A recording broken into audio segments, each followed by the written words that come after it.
ఏదైనా కథ చెప్తే మనదే ఉండాలి. మనది. చూడు, ఒక కథ చెప్తా, రాసుకో. ఈ కథ పేరు మొండికత్తి. 2 రాజ్యాలకి మధ్యలో ఉన్న తపతీ నది వంతెన దగ్గర పాంచాల దేశపు సైనికులు దాడి చేశారు.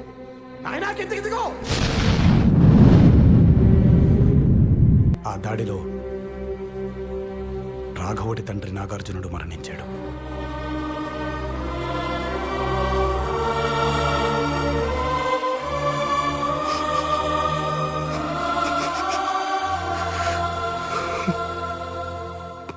కానీ రాఘవుడు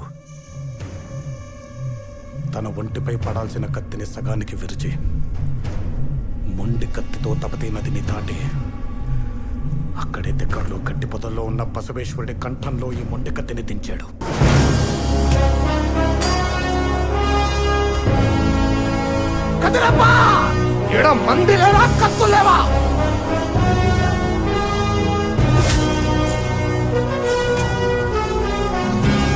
రక్తం, శవాలు, ఏడుపులు, యుద్ధం తర్వాత కనిపించే దృశ్యాలివే. తన తర్వాత తరాలకి దుస్థితి పట్టకూడదని రాఘవుడు రాజ్యాన్ని, కత్తిని వదిలేసి వెళ్ళిపోయాడు.